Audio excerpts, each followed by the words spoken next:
കിഷ്കിന്ധാ Kaandam such an over hyped movie ആയിട്ടാണ് എനിക്ക് തോന്നിയത്. ആസിഫ് അലിയുടെയും വിജയ് രാഘവന്റെ out of the world performance തന്നെയായിരുന്നു. പക്ഷെ അത് മാറ്റി നിർത്തി കഴിഞ്ഞാൽ ഒരു വൗ ഫാക്ടർ ജനറേറ്റ് ചെയ്യാൻ അല്ലെങ്കിൽ സ്പെക്ടാക്കുലർ മൂവി മാഗ്നം മൂപ്പസ് എന്നൊന്നും പറയാനുള്ള എലമെന്റ്സ് ഒന്നും എനിക്ക് ഈ സിനിമയിൽ എവിടെയും കണ്ടില്ല.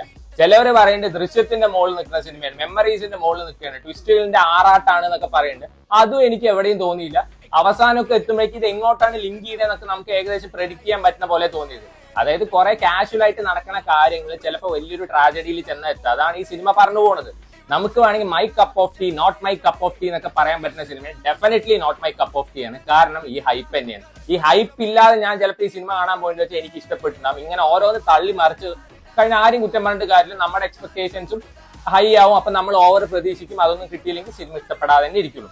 ഒരു കംപ്ലീറ്റ്ലി പാക്ഡ് തിയേറ്റർ, ഒരു ജീവനില്ലാത്ത തിയേറ്റർ പോലെ ആയിരുന്നു ഞാൻ ഇന്നലെ കാണാൻ പോയത്. കാരണം ഈ ഹൈപ്പ് തന്നെയാണ്. പലരും പലതും പ്രതീക്ഷിച്ചിട്ടാണ് വരുന്നതായിരുന്നു. അവസാനം ഒരു സിമ്മട്രിയിൽ ഇരുന്ന് സിനിമ കാണേണ്ട ഒരു അവസ്ഥ